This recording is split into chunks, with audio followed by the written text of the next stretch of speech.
Saudara, bagaimana sebenarnya sosok Dini Sera Afriyanti? Saya saat ini sudah terhubung melalui sambungan telepon dengan salah seorang sahabat Dini yang harus saya samarkan namanya, inisialnya saja yaitu A.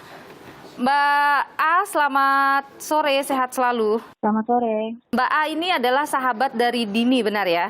Iya, betul. Selama ini Dini itu bagaimana sih Mbak orangnya? Mungkin karakternya yang Mbak kenal? Dini tuh orangnya ceria banget, orangnya nggak enakan. Pokoknya teman baik aku banget sih. Nggak bisa aku ungkapin pakai kata-kata. Kapan terakhir Mbak ketemu dengan Dini?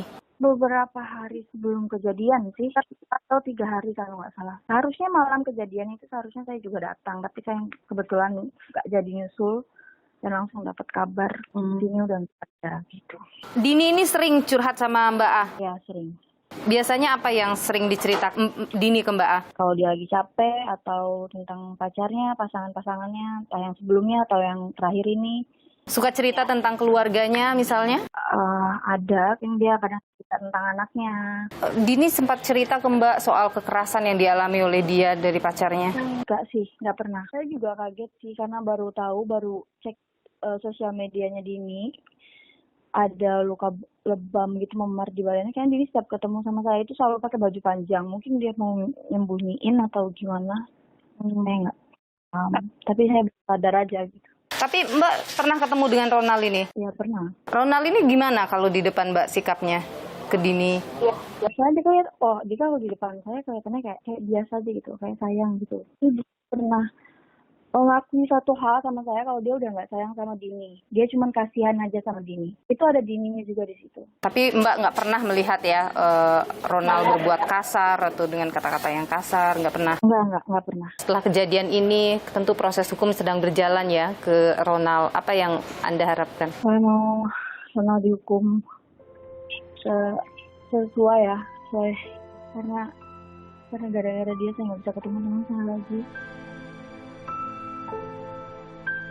Terima kasih ya Mbak A sudah mau berbagi dengan saya. Mudah-mudahan Mbak A juga sudah ikhlas. Tentu kita juga nantikan proses hukum yang sedang berjalan saat ini. Iya, terima kasih. Terima kasih Mbak A, sehat selalu. Terima kasih.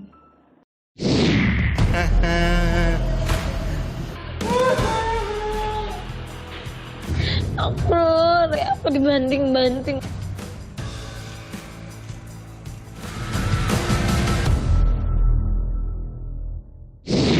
Saudara, kasus kekerasan terhadap perempuan banyak terjadi di negeri ini.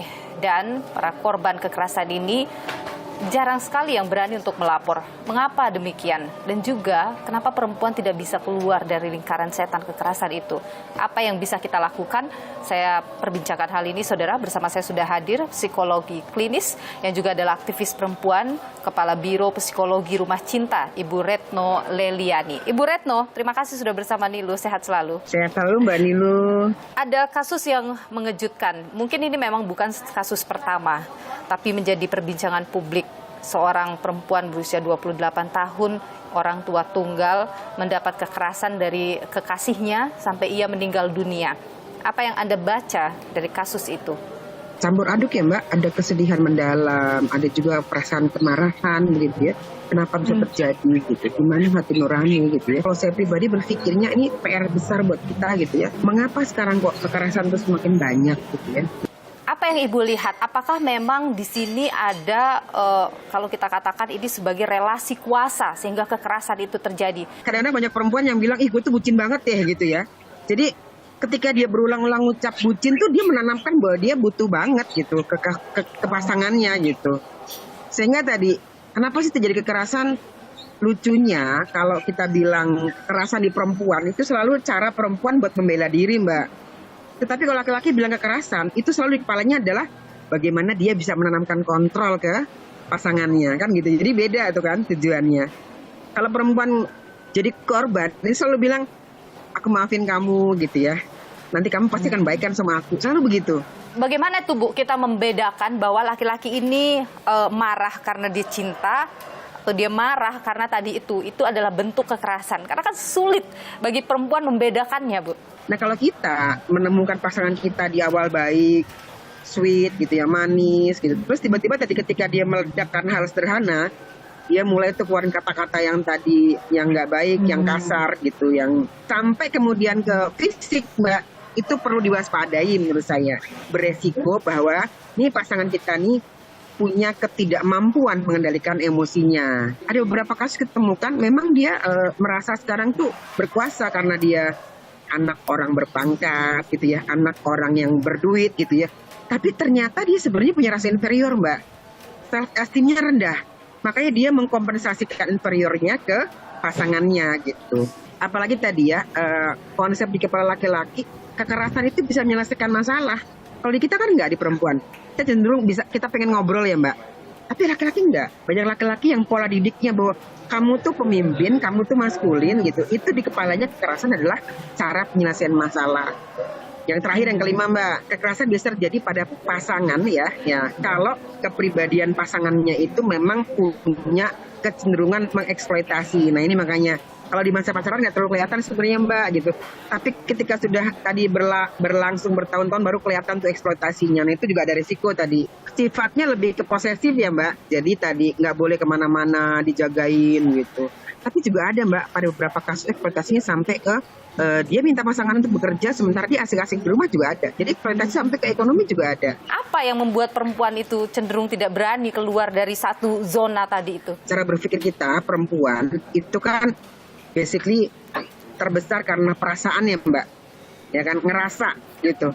Jadi walaupun tadi pasangan sudah bilang ABCD ya kan, tapi ini tetap ngerasa enggak, dia kayaknya masih sayang sama aku deh. Kayaknya dia cuma begini karena marah deh. Itu yang akibatnya membuat perempuan ketika tadi kepalanya sudah bilang aku bucin nih gitu, maka reaksi emosinya dia akhirnya ya nggak bisa dia kontrol karena dia ngerasa bahwa ini hanya emosi sesaat dan bisa dia kembalikan. Bisa dia, Bu, satu saat mengambil langkah untuk keluar? Ya harus bisa dong gitu.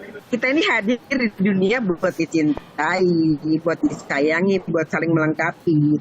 Sebenarnya orang lain sayang atau tidak sayang sama kita itu nggak penting. Tapi yang penting kita sayang sama diri kita sendiri, itu yang pertama gitu. Apa yang harusnya jadi penguat perempuan untuk bisa keluar dari lingkaran kekerasan itu, Mbak? Tadi, ini ubah make up nih, main kita yang dengan benar. Kemudian penting, Mbak, kita cari kehidupan sosial, ketemu temen, aktivitas yang menyenangkan gitu ya, Mbak. Kalau kita bicara soal kekerasan pada perempuan itu memang cenderung lebih banyak dalam pengalaman Anda atau data yang Anda dapatkan itu dilakukan oleh orang terdekat, baik itu suami, pacar, atau mungkin orang yang paling dekat lah. Kekerasan pada saat pacaran itu malah paling tinggi kasusnya. Tertinggi itu 3.528 kasus ya, Mbak. Ini data dari Komnas Perempuan catatan tahunan tahun 7 Maret 2023 nih.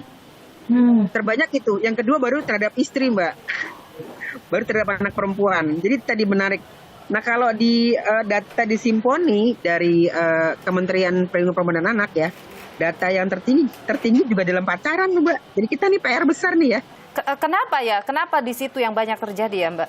Mencari teman terbaik itu kan ya gampang-gampang, susah gampang ya, Mbak. Jadi ketika ketemu orang yang dia justru punya riwayat kekerasan, maka ketika dia menemukan hal yang tidak menyenangkan dari pasangannya akan dengan mudah tuh emosinya tersulut. Penanganan penegak hukum kita terhadap para korban kekerasan ini bagaimana? Sudahkah mereka cukup fair begitu menangani korban kekerasan? Beberapa penyidik ya, para penegak hukum ini kadang-kadang tidak dibekali dengan ilmu psikologi perempuan ya, Mbak ya. Korbannya udah gak karu-karuan, tapi tadi ini penyidik tidak ada empati, itu yang pertama ya kan. Yang kedua, pada beberapa kasus karena sifatnya fisik dan psikis ya, Mbak. Kalau fisik masih bisa tuh ada fotonya, visum, tapi kalau psikis, Mbak, itu kan nggak ada buktinya tuh. Nah itu yang kadang-kadang memang kita akhirnya perlu membekali juga dengan pemahaman hukum ya, Mbak.